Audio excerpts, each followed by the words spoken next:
Okay. Peter, what attracted you about Green Lantern? The character was so far out, and I couldn't imagine how I was going to play it. And how did you play? I mean, I just sort of stepped into it. I would say I had no idea how I was going to play it until almost the last minute. When they put the prosthetic on me, I just sort of started doing something. The only thing I knew was that I, I would have to do something physically. I would have to do something vocally, because a head that big does something to your voice and the way you walk. I mean, Hector, he doesn't. He's not the evil guy. He becomes it by accident. So, kind of the audience, it made me feel for him. What did you find appealing about doing that specific kind of evil character? I think that most villains have that in their backstory somewhere. I mean, if you look at Heath Ledger's character, he's pretty pure villain, yet someone carved a smile onto his face.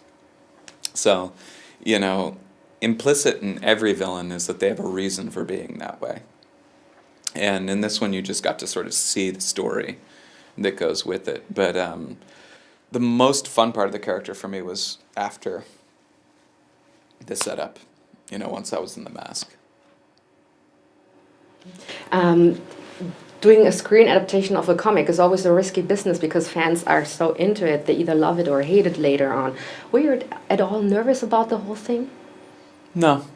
I mean, I'm more nervous when I play someone who's a real person, which I've done before. In like Shattered Glass or Boys Don't Cry, I played like real people. That's way more difficult. Or even my very first movie I ever did, this guy played Walter Delacroix, was the murder victim in this crime in Louisiana, and his parents were alive, and I was playing their murdered son. I mean, there's a lot more at stake there. And I would say for the fans of Green Lantern, I mean, I don't know how to make them happy. I just I just try to have a good time playing the role. Hal and Hector, they are so different. They lead completely different lives. One I would probably describe as like the pretty boy with a cool job. The other one, nerd, is a scientist who tries to live up to his father's expectations. But on the other hand, they have so much in common. Mm-hmm. They both probably don't know how much they have to overcome. Can you relate at all? I relate to being obsessed with something. I mean, that was the part about being a scientist for my character that I really got. I've that thing in my life changes quite often, but I get very obsessed with one thing, and I understand. I think the nature of that kind of obsession is to ignore a lot of the other things that are going on in your life. And I certainly understand that behavior, to focus on something. I think for Hal, maybe it's flying planes that he's focused on, and clearly that has more to do with his father than my preoccupation. But, I think even for a long time, I was obsessed with playing chess on the internet. I mean, I just did it all the time. And, I did it so that I wouldn't have to deal with a lot of other things.